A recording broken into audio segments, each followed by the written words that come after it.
नमस्कार दोस्तों, आप सभी का मेरे YouTube चैनल पर स्वागत है।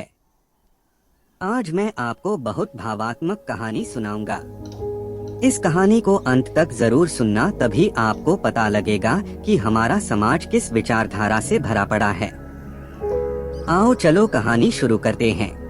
3, 2, 1। 14 साल की उम्र में जब खेलने कूदने की उम्र होती है तब रिश्ता हो गया। उस समय में सभी की लड़कियां 12-13 वर्ष में ही ब्याह दी जाती थी।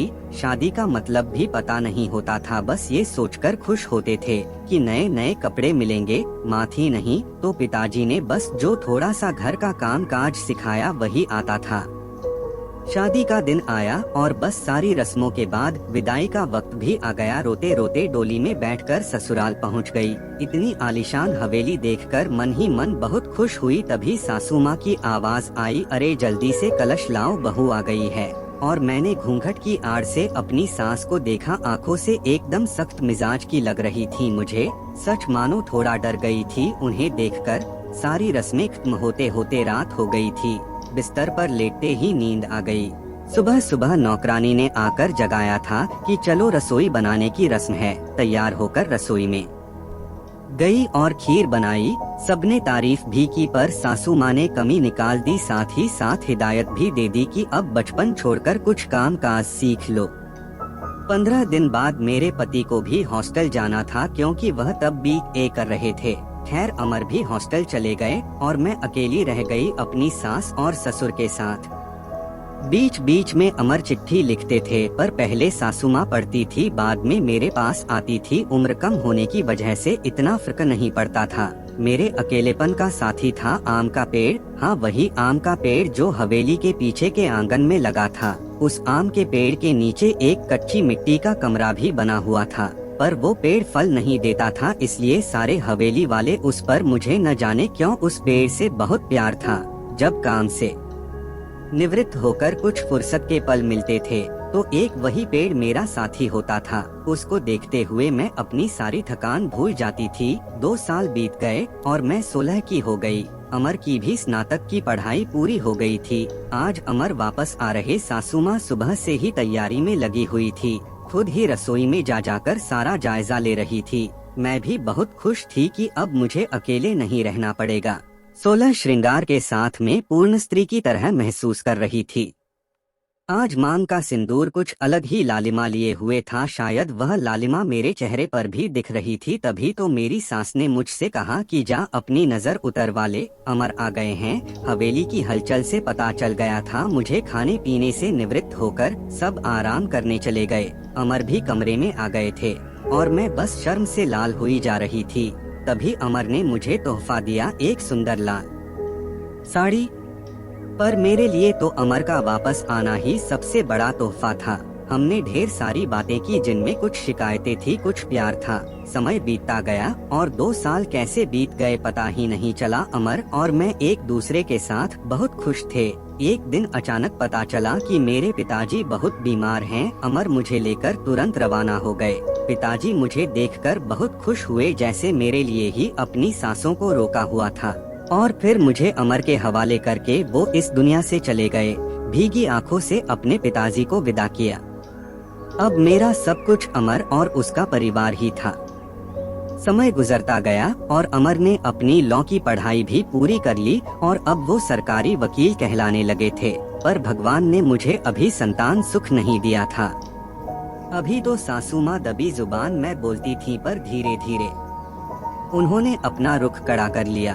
अमर बहुत व्यस्त रहते थे अपने काम में, सो वो मेरे पीछे सारा दिन पड़ी रहती। धीरे धीरे सारे गांव में ये बात फैल गई कि हवेली की बहू बांझ है। तीर की तरह चुभता था ये शब्द, पर कुछ कह नहीं पाती थी, सिर्फ आंसुओं से दिल हल्का करती थी। अमर मुझे दिलासा देते थे, पर लोगों का व्यवहार अंदर ही अंदर मुझे खोखला कर रहा था।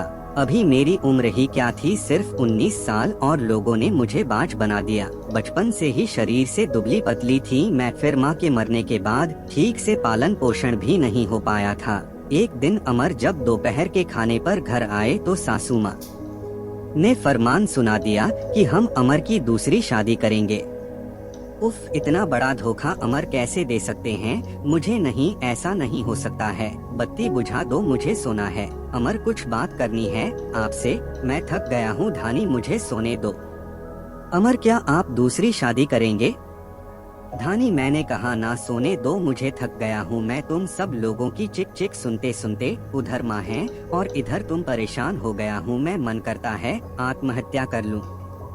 नहीं अमर, ऐसा मत कहिए। धानी ने अमर के मुंह पर हाथ रखते हुए कहा, आपके अलावा अब कौन है मेरा? धानी करवट लेकर सारी रात आंसू बहाती रही और जब सुबह उठी तो एक टूटी हुई औरत बनकर जो मजबूर होकर हर चीज से समझौता कर लेती है। सारी रात यही सोचती रही कि शायद अमर ने भी मौन स्वीकृति दे दी है दूसरी शादी के लिए, पर उसे ये कहाँ मालूम था कि उसकी माँ ने किस हद तक उसे मजबूर किया है दूसरी शादी के लिए। 1 महीने के अंदर ही अमर की दूसरी शादी गेंदा से हो गई। गेंदा अमर की माँ की दूर के रिश्तेदार की बेटी है। धानी, अपना सामान उस पीछे वाले कमरे में रख ले, आज से गेंदा इस कमरे में रहेगी अमर के साथ। सासू माँ ने हाथ नचाते हुए कहा, कैसे छोड़ दूं ये कमरा? नहीं, ये मेरा कमरा है, जिसे जहां जाना है जाए। पर फिर ख्याल आया कि जो ब्याह कर इस घर में लाया था, जब वही मेरा नहीं है तो ये कमरा कैसे मेरा हो सकता है? ऐसा सोचते हुए आंखों में आंसुओं का सैलाब उमड़ पड़ा। सिंदूर की डिब्बी और कुछ कपड़े लेकर उस कच्ची मिट्टी के कमरे की तरफ बढ़ गई।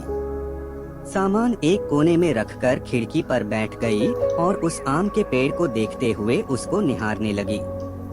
इसे किस्मत कहूँ या कुछ और की आज मेरी हालत भी इस पेड़ की तरह हो गई है, अकेला बेसहारा, जैसे ये अभी तक अपने अस्तित्व को बचाने में सफल रहा है। क्या मैं इसकी तरह अडिग और मजबूत रह सकूंगी या फिर किसी कमजोर लता की तरह मुरझा जाऊंगी और अपना अस्तित्व खो दूंगी? नहीं, ऐसा नहीं होगा।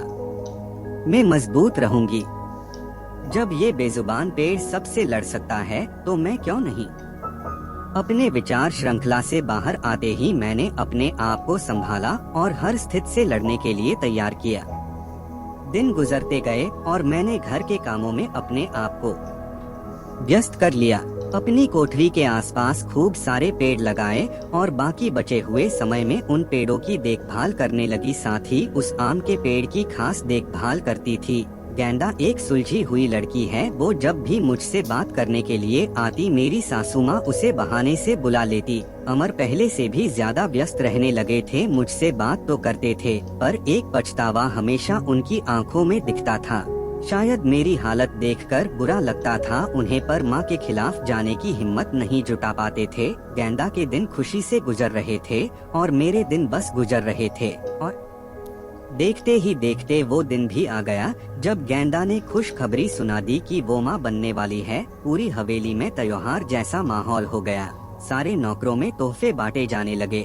मैं भी बहुत खुश थी कि चलो अच्छा है, अब घर में एक नया मेहमान आएगा, शायद मेरी जिंदगी का सूनापन भी कुछ कम हो जाएगा।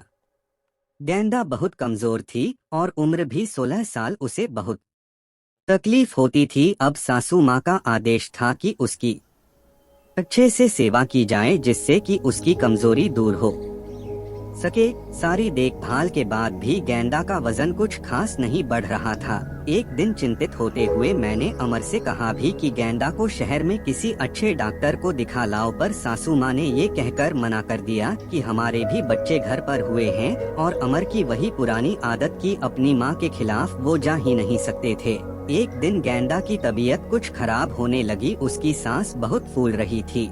घबरा कर मैंने गांव के वैद्य जी को बुलावा भेजा। वैद्य जी ने आकर कुछ दवाइयां दी और खून की कमी भी बताई, और जब मैंने अमर को ये सब बताया तो सासू माँ ने मुझे गेंदा से दूर रहने का आदेश दे दिया, ये कहकर कि एक बाज की छाया भी नहीं पड़नी गेंदा पर। खैर, मुझे गेंदा से दूर कर दिया गया और मैं फिर से अपनी कोठरी में अकेली सारा दिन बंद रहने लगी। या ये कहूँ कि अंदर ही अंदर मैं खुद भी डर गई थी कि कहीं सचमुच मेरी वजह से गेंदा को कुछ न हो जाए।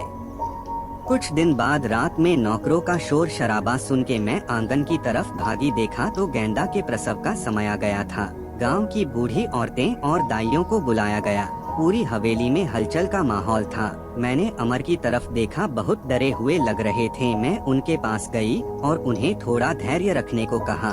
थोड़ी देर में बच्चे की किलकारी गूंजने लगी। हम सभी की खुशी का ठिकाना नहीं था, पर तभी काकी ने बाहर आकर बताया कि गेंदा की कमजोरी और खून की कमी के कारण वो गेंदा को बचा नहीं पाए। बेटी को जन्म देते ही गेंदा का देहांत हो गया। हाय, पोते का मुंह नहीं देख पाई मैं, अब कैसे मेरा वंश चलेगा। सासू माँ का विलाप सारी हवेली में गूंज रहा था। उस छोटी दुधमुहे बच्ची को देखकर मेरा कलेजा मुंह को आता था। ऐसे लगता जैसे वो मैं हूँ। मैंने उसे कलेजे से लगा के रखा। जिनकी माँ नहीं होती वो बच्चे कुछ ज्यादा ही समझदार होते हैं शायद। जरा भी परेशान नहीं करती थी वो मुझे, बस दूध पीते ही सो जाती। सासू माँ का वही राग चलता रहता कि लड़कियों से वंश नहीं चलता है, पर अब शायद किसी को फर्क नहीं पड़ता था। अमर अब पहले से खुश रहने लगे थे। ऑफिस से आते ही मेरे कमरे में आते और गुड़िया को खिलाते। मुझे भी अमर को खुश देखकर अच्छा लगता था। साल बीत चुका था गेंदा को गए हुए और गुड़िया को आए हुए। आज गेंदा की बरसी है। हवेली में छोटी सी पूजा रखवाई है मैंने। पंडित जी के आते ही सासू माँ ने प्रश्न किया कि क्या मैं जीते जी पोते का मुंह देख पाऊंगी, और पंडित जी ने उसके लिए कुछ ग्रह शांति के उपाय बताए। सासू माँ चल दी पंडित जी को हवेली दिखाने और सारी हवेली की शुद्धि कराने। मेरी कोठरी के पास भी गई और पंडित जी को वो बांझ पेड़ भी दिखाया। पेड़ देखते ही पंडित जी का मुंह बन गया और उन्होंने कहना शुरू कर दिया कि इसी मनहूस पेड़ की वजह से हमारे घर में बेटा नहीं है। जितनी जल्दी हो सके इसे कटवा दो। अब मेरे बर्दाश्त की हद हो चुकी थी। मैंने अमर की तरफ देखा, पर मुझे नहीं लगा कि वो मना करेंगे, और सासू माँ ने तुरंत नौकरों को बुला लिया कि आज इस पेड़ को काट ही डालो। मुझे कुछ समझ नहीं आ रहा था कि क्या करूँ, कैसे अपने सुख दुख के साथी को बचाऊं। जैसे ही वो कुल्हाड़ी लेकर पेड़ काटने आगे बढ़ने लगे, मैं फुर्ती से भागकर उस पेड़ से लिपट गई और विनती करने लगी कि पेड़ को छोड़ दो, पर वो लोग नहीं मान रहे थे। मैं रोती जा रही थी, पर किसी को तरस नहीं आ रहा था। तभी किसी ने मुझे खींचकर धक्का दिया और मेरा सिर पत्थर से टकरा गया। सिर से खून की धार निकल रही थी। ये देखकर अमर से रहा नहीं गया और उन्होंने सबको वहां से हटा दिया और तुरंत मुझे अस्पताल ले गए। मलहम पट्टी के बाद मुझे कुछ होश आया। दो साहिबा सामने खड़ी थी और अमर को कुछ समझा रही थीं। सासू माँ भी वहीं थी और उनके चेहरे से पता चल रहा था कि उन्हें अपने किए पर अफसोस है। दो, क्या अब हम इसे घर ले जा सकते हैं? अमर ने पूछा। हाँ, अब आप इन्हें ले जा सकते हैं, पर ख्याल रखिएगा कि अब ऐसा दोबारा न हो, क्योंकि ऐसी हालत में ऐसे गिरना ठीक नहीं होता है। ऐसी हालत? डॉ, क्या हुआ है इसे? अमर ने घबराते हुए डॉ से पूछा। अरे आप लोगों को नहीं पता, अब ये माँ बनने वाली हैं, तो इनका अच्छे से ख्याल रखिएगा। ये सुनकर किसी को भी यकीन नहीं हुआ। सब बस एक दूसरे को देखे जा रहे थे और मैं तो बिल्कुल यकीन नहीं कर पा रही थी। सासू माँ की आंखों में पछतावे के आंसू थे। मेरे सर पर हाथ रखकर बस इतना ही कह सकी कि मुझे माफ कर दो, और मैं मुस्कुराकर उनसे लिपट गई जैसे मैं अपनी माँ से लिपटी हूँ। पूरे 9 महीने मेरी सासू माँ ने मेरा बहुत ख्याल रखा और मैंने उस पेड़ का। आज मेरी डिलीवरी होनी थी। सासू माँ समय से मुझे अस्पताल ले गई ताकि जो गलती उन्होंने गेंदा के समय की थी वो अब न हो। बधाई हो, आपके पोता हुआ है। नर्स ने सासू माँ को खबर सुनाई और सासू माँ ने हाथ से अंगूठी निकालकर नर्स को दी। वो खुश थी, पर इस वजह से नहीं कि पोता हुआ है, बल्कि इस बात पर कि मैं बिल्कुल ठीक हूँ। हवेली में धूमधाम थी। सब खुश थे कि हमारा परिवार पूर्ण हो गया था बेटी और बेटे के आने से। और एक खुशी कहीं और भी पनप रही थी, वो उस आम के पेड़ में फल आ रहे थे। शायद हम बहुत जल्दी चिंता करने लगते हैं फल मिलने की, पर हर चीज का एक समय होता है। कुपोषित शरीर हो या पेड़, दोनों ही फल नहीं देते।